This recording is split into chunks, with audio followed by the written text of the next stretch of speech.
Bonjour à tous, bienvenue encore dans notre suite de notre tutoriel et j'espère que ça va encore devenir de plus en plus intéressant et nous allons continuer. En fait, aujourd'hui, nous allons maintenant créer une base de données, ok, auquel nous allons appliquer nos migrations et nos sites. Pour l'instant, nous n'avons pas de base de données et nous n'avons absolument rien. Et si vous essayez de vous connecter, ça ne va pas marcher parce que la base de données n'existe pas. Alors, ce qui est sûr, nous allons le créer, nous allons le configurer au niveau de Laravel et nous allons exécuter nos commandes et nos migrations ainsi que nos sites. Alors, sans pour autant plus tarder, je vais aller au niveau de MySQL.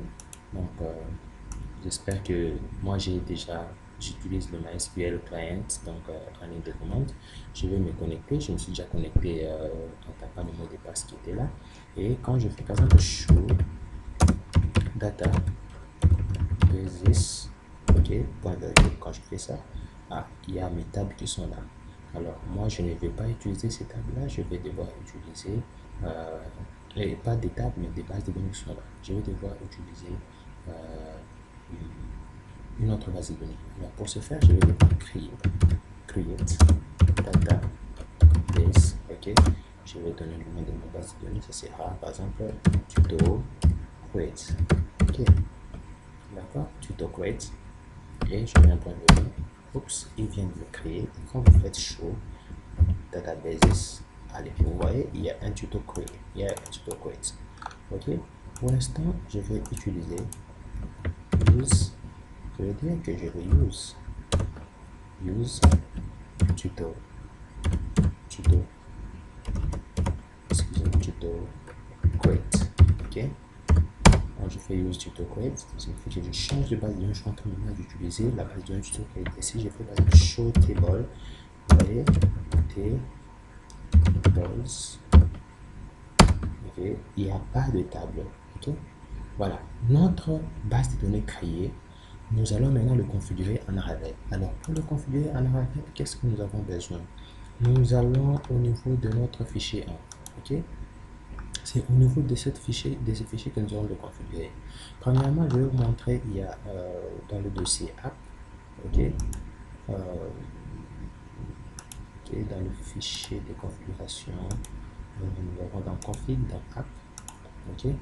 Au niveau des apps, le nom de notre application, il dit app name, ok. Si ce nom n'existe pas, il va utiliser Laravel, ok. Et nous allons pouvoir configurer. Et la variable d'environnement, il y a beaucoup de variables d'environnement qu'il faudra utiliser. Et tout ça, c'est vraiment intéressant, il faudra le parcourir, ok. Voilà, nous allons venir ici. Nous allons venir ici au niveau de notre env, ok. Au niveau des DB connection, nous allons utiliser au niveau de la Laravel. Bon, moi je vais lui donner le nom, je lui donne par exemple tuto, donc tuto create, ok, create, voilà. Et ça reste comme ça. Au niveau des DB, nous allons utiliser le MySQL, celui-ci reste comme ça. Le database, en fait, ici c'est là que je vais changer. Au lieu que je lui donne, je laisse la Laravel, je vais prendre le nom de ma base de données. Excusez-moi, à ce niveau-là, c'est à ce niveau que j'ai besoin. Ça se ressemble un tout petit peu. Je vais prendre ce tuto Laravel. Je vais venir le mettre là, ok. Voilà, je l'ai mis, ok. C'est comme ça, je finis de configurer ma base de données et je vous assure que ça va fonctionner. Ce n'est pas aussi difficile, donc c'est à Laravel à tout fait. Alors, il suffit juste de respecter, vous utilisez quelle base de données. Par exemple, ici, database, vous avez le DB connection, ok. Il utilise MySQL par défaut. Donc, c'est le default de MySQL. Si vous voulez le changer, vous pouvez changer en mettant d'autres SQL, donc SQLite, ainsi de suite. Mais lui, là, il utilise MySQL par défaut, ok. Alors, nous allons le laisser comme ça. Nous fermons. J'espère que ici nous avons fini. Pour qu'il puisse prendre en charge, il faudra normalement redémarrer notre serveur. Alors pour le redémarrer, je vais le couper. Je le coupe. Et puis je vais encore le redémarrer. Voilà. Là, il va prendre les modifications dans le fichier en cours. Si vous le laissez comme ça, il ne va pas les prendre en cours. Ok? Alors, étant configuré, génial.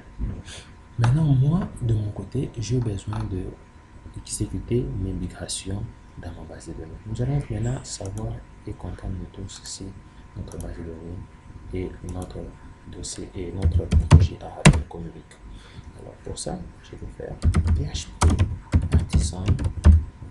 Je vais faire migrate. Migrate. Voilà, croisons les doigts et essayons si ça va marcher. Allez. Oh, ça nous dit il y a un problème. Access denied au niveau de la table. Ok, voilà. Rentrons. Il a envoyé la requête, mais c'est un problème lié au mot de passe. Excusez-moi, je vais devoir aller configurer ce mot de passe là. Au niveau de la règle, je descends. Voilà. Au niveau de MySQL route et le mot de passe, c'est route. Voilà, route. Ok. Je vais devoir rentrer. Je vais enregistrer. Je rentre. Je fais CS. Ok. Je tape migrate. On a croisé les doigts. Allez, il a créé la table de migration, il a créé la table user, mais en créant en migrant la table user, il y a eu une erreur. Alors, nous allons chercher cette erreur et nous allons trouver. Allez, nous allons trouver cette erreur ensemble avec vous. Nous allons... Ok. Nous avons cette erreur au niveau de la migration. Il est en train de créer cette table, mais ici, il a trouvé une erreur. Il a dit qu'il y a une colonne qui existe déjà, d'accord? Et il y a une duplication au niveau de notre password dans la table user. Ok? Maintenant, c'est ce que nous allons vérifier si c'est vrai le message qu'il nous donne. Et mamma mia, nous trouvons deux passwords. Effaçons-le et testons encore une seconde fois pour nous assurer que c'était ça l'erreur. Et voilà, nous allons taper un peu de CLS pour libérer l'espace et nous allons taper encore migrate. Ok.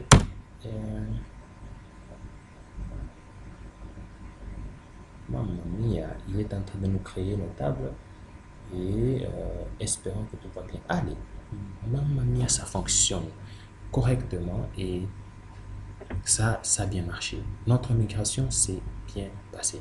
Si vous voulez vérifier, vous allez au niveau de votre base de données et nous allons faire un coup de show des box pour voir. Allez, mamma mia, nous avons store et nous avons user. Ok. Et la table de migration, cette table ne nous intéresse pas, bon, parce que c'est là qu'il enregistre toutes les migrations que nous faisons. Alors, ça reste comme ça, mais nous, ce qui nous intéresse, c'est le store et les users. Et nous allons maintenant exécuter nos seeders. Parce que pour l'instant, si, vraiment détail, pour l'instant, si chacun de nous ne faisait rien comme seeder, alors vous venez ici, on peut taper select, on sélectionne tout, ok. Donc on sélectionne tout au niveau form, au niveau de la table users, ok, users. Quand vous exécutez, vous avez empty. Maintenant, nous allons le remplir avec nos seeders. Alors, qu'est-ce que nous allons faire? Nous allons juste taper notre commande PHP artisan, ok, artisan, ok, tp 2.seeds. Croisons les doigts et espérons que ça va marcher. Oh, nous nous retrouvons avec une erreur parce que nous avons un problème d'erreur syntaxique. Nous allons arranger ça. Allez, nous allons arranger ça. Ok, nous avons une erreur syntaxique qui nous dit ça ne peut pas, ça n'a pas été créé parce que nous avons une erreur syntaxique. Il y a la collate ici. Alors, quand vous regardez, ça vous sort la partie du code où il y a un problème. Et regardez très bien au niveau du store, et au lieu que nous puissions terminer par un point virgule et il n'y a rien. Alors allons-y et ajoutons un point virgule et exécutons cela. Exécutons cela. Et disons, je vais appeler un coup de CLS. J'aime beaucoup que mon écran soit propre. Alors, je vais appeler. Oh là là là là, il y a encore un problème avec les creates. Ok, pourquoi est-ce que j'ai ces problèmes là? C'est par rapport à mon modèle. Ok, le modèle, je n'ai pas spécifié que ce problème devait ces deux champs ne pouvaient pas exister. Alors pour l'instant, ces deux champs, quand il va créer, non, mon modèle appelle même ces deux champs là-bas. Alors je vais devoir aller le bloquer au niveau de mon modèle en allant à ce niveau là. Je vais chercher mon user. C'est dans le modèle. Je vais ouvrir ce monsieur. Je vais aussi ouvrir ce monsieur. Je vais lui dire que public, ok, public dollar, okay, times, je crois que c'est comme ça. J'espère que c'est ça, le timestamps. J'espère que c'est comme ça. J'espère que c'est bien ça. Ok, ici au niveau timestamps, je vais devoir le mettre à false, ok, pour lui dire que je n'ai pas besoin de. Et je vais prendre le même paramètre, je vais le mettre aussi dans le user, ok. Je vais le mettre dans user aussi, c'est timestamps. Je vais le mettre dans user. Voilà. Et je vais mettre un autre paramètre pour dire que je permets, ça va me servir surtout quand je vais commencer à insérer à partir de mes inputs. Au lieu que je puisse faire infiniment, je peux utiliser juste un guarded. Ok, guarded. Je vais mettre un tableau nil.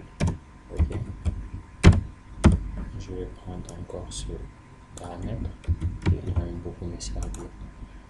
Donc je puisse passer par Philippol. Bon, je laisse ça comme ça. Et nous allons réexécuter notre commande. Cette fois-ci, croisons les doigts que ça puisse passer. Allez. Mamma mia, nous avons pu créer nos données dans nos tables et voilà que nous sommes maintenant arrivés à la fin. Nous pouvons maintenant tester. Je vais sélectionner un user. Ah voilà, Mekai me dit, oui, j'ai un ID store et Sarah Ketty, Sarah Lubamba Ketty. Je vous ai dit que c'était ma chérie, que j'aime beaucoup. Je l'aime tellement. Alors, bon, en passant. Ok, Sarah Lubamba Ketty.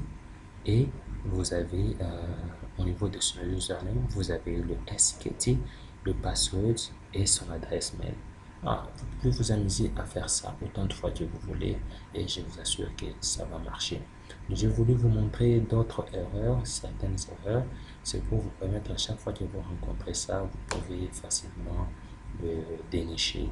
Et merci beaucoup. Si vous avez aimé ce tutoriel, appuyez sur un j'aime. Ça va nous donner encore beaucoup plus de courage. Dans la prochaine vidéo, nous allons passer au plus vite à l'authentification parce que nous avons déjà tout. Nous allons passer à l'authentification pour nous amener à notre page membre. Merci beaucoup. Nous vous demandons de rester à l'écoute.